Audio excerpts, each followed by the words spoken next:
Assalamualaikum warahmatullahi wabarakatuh. Di sini kami akan menjelaskan fungsi dari sistem pernafasan. Sebelum itu, izinkan kami memperkenalkan diri. Saya Nida Mirah. Saya Siti Nur Aida. Mengenal sistem pernafasan manusia dan fungsinya. Sistem pernafasan manusia dan fungsinya penting untuk dipahami karena setiap organ di dalamnya bekerja sama untuk memastikan tubuh mendapatkan oksigen serta membuang karbon dioksida dengan baik. Dengan mengenal peran masing-masing organ, kita bisa menjaga agar proses pernapasan tetap lancar dan kesehatan tubuh selalu terjaga. Jaringan organ pernapasan bekerja sama untuk memastikan tubuh mendapatkan oksigen dan membuang karbon dioksida secara efisien. Setiap organ di dalamnya memiliki peran penting agar proses pernapasan berjalan lancar dan tubuh tetap sehat. Pada orang dewasa, frekuensi napas normalnya berkisar antara 12 sampai 20 kali per menit, sedangkan anak-anak biasanya bernapas lebih cepat. Jika diperhatikan lebih lanjut, sistem pernapasan manusia dan fungsinya tidak hanya mengalirkan udara. Ya, sistem ini juga menghangatkan serta melembabkan udara yang dihirup, melindungi tubuh dari partikel berbahaya dan kuman, membantu kita berbicara, mendukung indera penciuman, serta menjaga keseimbangan asam basa tubuh. Bagian sistem pernafasan manusia dan fungsinya. Secara umum, sistem pernafasan manusia terbagi menjadi dua bagian, yaitu saluran pernafasan atas dan saluran pernafasan bawah. Agar lebih mudah dipahami, berikut penjelasan masing-masing bagian sistem pernafasan manusia dan fungsinya.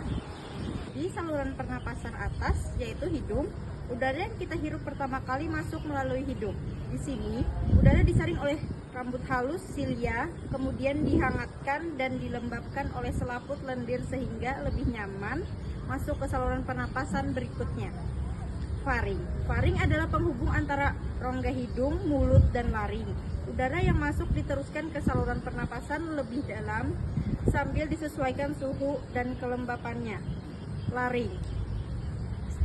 Laring sering disebut sebagai kotak suara.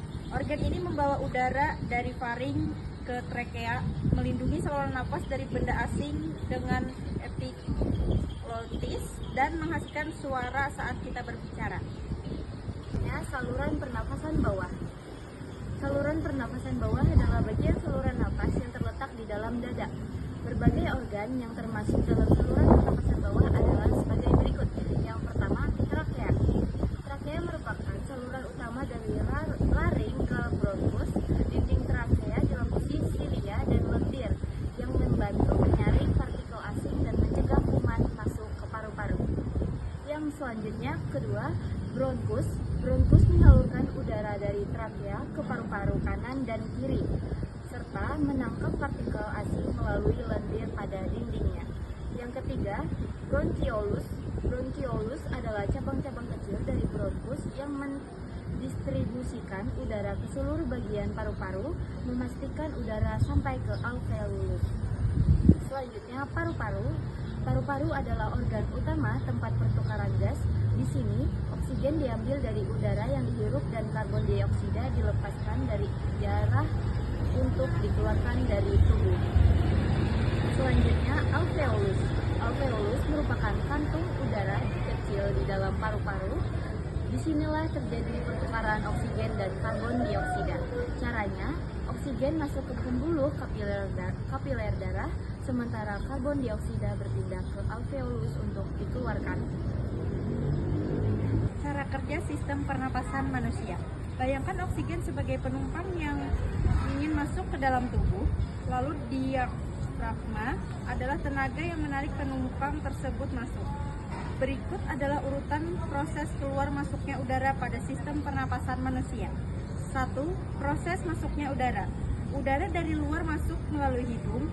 Pada bagian hidung, udara disaring, dihangatkan, dan dilembabkan oleh selaput lendir serta rambut halus. Ini penting untuk melindungi saluran napas dari debu dan kuman.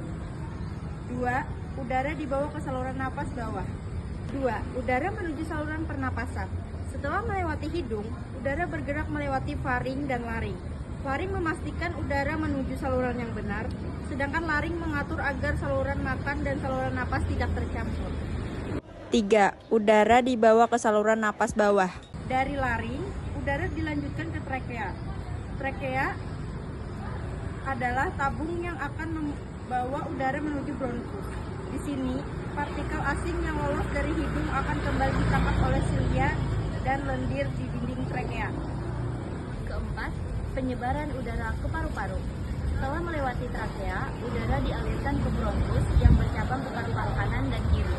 Udara selanjutnya melewati bronkiolus, yaitu cabang-cabang kecil di dalam paru-paru, hingga akhirnya mencapai alveolus.